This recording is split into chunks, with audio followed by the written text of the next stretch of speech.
Kita semua saling terhubung, atau kalau di dalam bahasa Inggris ini diucapkan dalam kalimat everything is connected.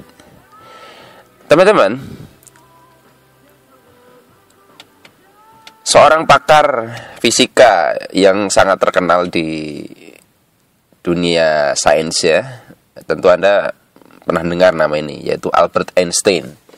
Albert Einstein itu dulu pernah ngomong begini, bahwa realita ya, alam semesta ini sebenarnya sebuah ilusi ya, khayalan. Hanya saja ilusi ini sangat sempurna, sangat rumit, sangat sempurna, dan sulit kita untuk keluar darinya. Jadi ini kenyataannya memang ilusi, tapi kita tidak bisa keluar dari ilusi itu.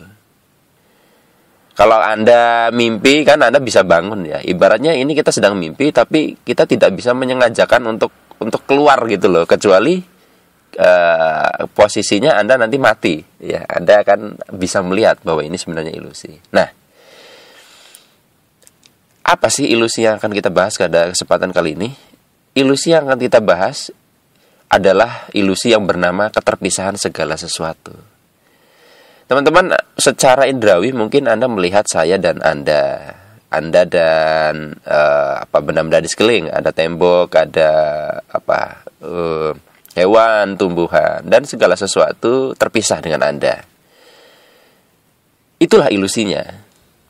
Karena sebenarnya Anda, kita terhubung dengan segala sesuatu di alam semesta. Segala sesuatu loh ya. Jadi otomatis di dalamnya Anda dan semua orang di dunia ini terhubung satu sama lain. Mungkin ini sulit diterima, tapi sekarang kita lihat remah-remah kecil dari bukti ini. Pernahkah Anda mengalami suatu keadaan yang Anda sebut kebetulan? Misalnya Anda sedang kepikir, aku kok mau kepengen ketemu si A ya. Tiba-tiba Anda ketemu dengan si A ya, entah sorenya jalan-jalan di mall atau gimana ya. Atau mungkin Anda yang suami istri terutama, Anda mau SMS ya, belum SMS Anda sudah di SMS duluan dan pikirannya bisa sama. Ini sebenarnya fenomena-fenomena yang kita sebut kebetulan, ini sebenarnya bukan kebetulan. Karena di antara kita ini ada jejaring yang menghubungkan kita semua. Kita semua saling terhubung itu tadi. Everything is connected. Kalau misalkan begini, handphone aja ya. Handphone satu berada di Indonesia, satu berada di Amerika. Kan bisa telepon-teleponan ya. Padahal tidak ada kabelnya. Ya kan? Nah, kalau misalkan kita bisa menerima kenyataan bahwa dua handphone itu saling terhubung satu sama lain tanpa ada kabelnya, secara kasat mata, masa kita susah untuk menerima sebuah kenyataan bahwa manusia yang tentunya lebih canggih dari handphone, masa tidak terhubung dengan orang lain? Masa tidak masuk akal? Coba direnungkan ini. Oke. Nah, saya pernah melakukan beberapa simulasi, teman-teman. Ini iseng aja sih, eksplorasi. Yang pertama waktu itu saya pernah bikin jadi status kok. Jadi untuk bisa connect dengan orang lain itu sebenarnya kita nggak perlu cara-cara khusus ya, karena tanpa kita tahu, tanpa kita sadar pun kita connect dengan orang lain. Tapi misalnya kita mau menyengajakan, maka kuncinya di nafas ya. Jadi menyamakan irama nafas itu salah satu tips sederhana untuk bisa connect dengan orang lain. Nah, istri saya pernah suatu malam itu tidur, saya sedang kerja di depan laptop, belum kelar ya pekerjaan, sementara Facebook lagi sepi. Waduh, saya iseng aja, istri saya sedang tidur lelap, saya menyamakan irama nafas saya. Kalau orang tidur itu kan yang naik turun perut ya, napas perut ya. Karena gelombang otaknya delta. Saya samakan sampai muncul sebuah perasaan yang nyaman, dan perasaan sudah tidak ada lagi aku dan kau. Kita seakan-akan menyatu gitu. Nah, di dalam hati saya bilang tangan kiri gerak. Istri saya tanya gerak. Ya, mungkin kebetulan saya pikir ya. Kemudian kaki kiri gerak. Kaki kirinya juga gerak. Kaki kanan gerak. Kaki kanan gerak, tangan kanan gerak, tangan kanan gerak, semua badan gerak, gerak semua. Ini luar biasa. Pernah diuji coba di kesempatan lain juga sama, tapi kepada orang lain ya, yang tidak ada hubungan dekat. Tapi tidak sedahsyat kalau ke orang tua, ke anak atau ke istri. Ini lebih ke konektivitasnya lebih kuat sekali. Nah, ini satu fenomena yang luar biasa menurut saya.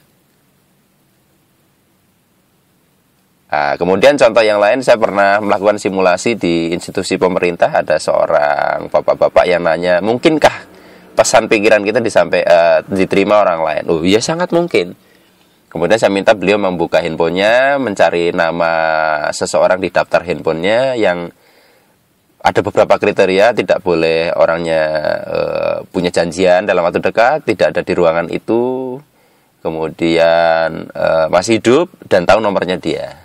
Kemudian dia melakukan satu prosedur yang saya bimbing saat itu, dan jeda beberapa menit orangnya menghubungi dia. Kok bisa ya? Kelihatannya sakti ya, padahal sebenarnya kita secara alamiah sering melakukannya. Hanya saja kadang kalau disengaja, kita menyengajakan itu kadang kita kesulitan. Padahal kita adalah pelaku semuanya. Oke, jadi tidak perlu ilmu khusus sebenarnya. Nah, kesempatan lain simulasi itu juga saya lakukan dengan peserta sekitar 10 orang, 11 orang, dan 80%-nya itu juga berhasil. Bahkan real time ada yang telepon saat itu. Ini adalah remah-remah kecil dari yang saya bilang fakta bahwa segala sesuatu di alam semesta itu terhubung.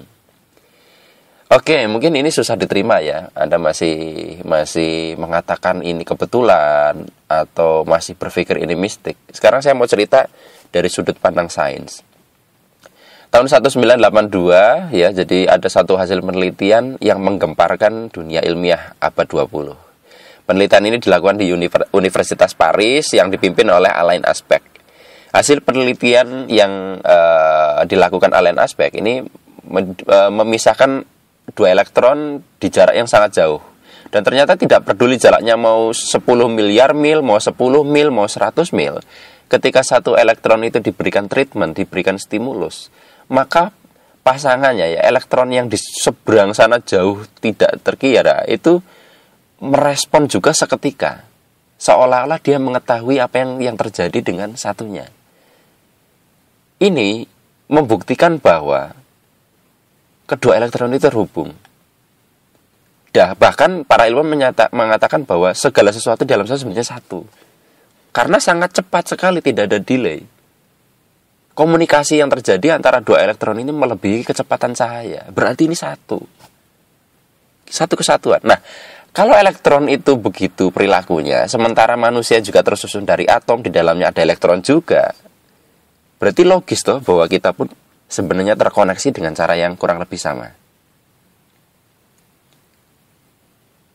Oke. Nah, pernah nggak dengar Anda bilang bahwa ada satu fenomena anak atau bayi itu kadang nangis kalau terjadi hal baik atau buruk dari orang tuanya? Pernah? Ya karena anak ini connect dengan orang tuanya, Pernah diteliti ini di Moskow ya, di Moskow pernah diteliti di Institut Psikologi. Seekor tikus punya anak beberapa, dipisah ini anaknya di tempat yang jauh dari induknya. Kemudian induknya ini di treatment tertentu sehingga perilakunya ini jadi kadang dibuat kalut, dibuat stres ya. Ternyata di saat yang sama anak-anaknya yang dipisah tadi di tempat yang sangat jauh itu merespon apa yang dirasakan ibunya. Berarti kan kesimpulannya anak tikus connect dengan induk tikus itu. Jadi sangat wajar kita pun connect dengan orang tua kita. Nah, konsekuensi dari pemahaman segala sesuatu terhubung ini banyak, teman-teman. Yang pertama, kita akhirnya menerima kenyataan bahwa sebenarnya anjuran berbuat baik kepada orang lain ya, itu sebuah kebutuhan, bukan lagi kewajiban. Kenapa? Karena pada dasarnya orang lain itu juga kita. Aku adalah kamu, kamu adalah aku. Karena kita terhubung tadi itu loh.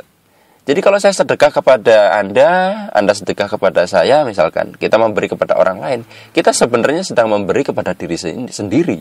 Sehingga wajar jika nanti banyak kelimpahan ke kita. Kita sedekah materi, kadang kita nanti akan diberi banyak materi oleh kehidupan.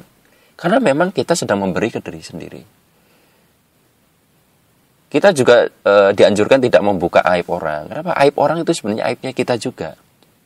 Ketika kita membukanya, maka suatu saat kita akan dibuka aibnya oleh kehidupan. Kenapa? Orang lain itu juga kita. Nangkap ya? Jadi kalau misalkan kita berbuat jahat sama orang, zalim sama orang, maka sebenarnya sudah menjadi hukum alam, kita akan kena lagi. Kita menyakiti diri sendiri kok. Kita juga tidak akan mudah diadu domba hanya karena perbedaan agama, ras, suku, bangsa. Karena menyadari ada yang melampaui itu. We are all one. Jadi kalau ini belum disadari ya, karena kita berat untuk berbuat baik sama orang, apalagi berbagi rezeki, berbagi ilmu. Beratnya di mana? Karena menganggap orang lain itu orang lain. Kalau kita menyadari orang lain itu kita perlakunya akan beda. Contoh sederhana lah, orang tua kepada anak itu seperti apa sayangnya. Karena menyadari bahwa anak ini darah dagingnya dia. Nah sebenarnya kita juga sama seperti itu. Kita satu sumber. Kita berasal dari sumber yang sama.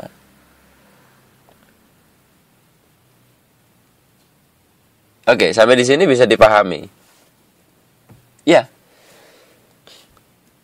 Jadi, teman-teman, kita ini seperti apa ya? Kalau Anda pernah belajar fisika itu ada satu sinar putih dilewatkan di prisma namanya, prisma. Ketika dilewatkan ke prisma itu kan jadi warna-warni ya, Mejiku Hibiniu itu. Tapi sebenarnya sumbernya kan satu sinar tadi. Jadi segala warna-warni kehidupan ini, perbedaan kita, ada kulit hitam, putih, macam-macam. Itu sebenarnya di balik itu, di balik prisma itu hakikatnya kita satu.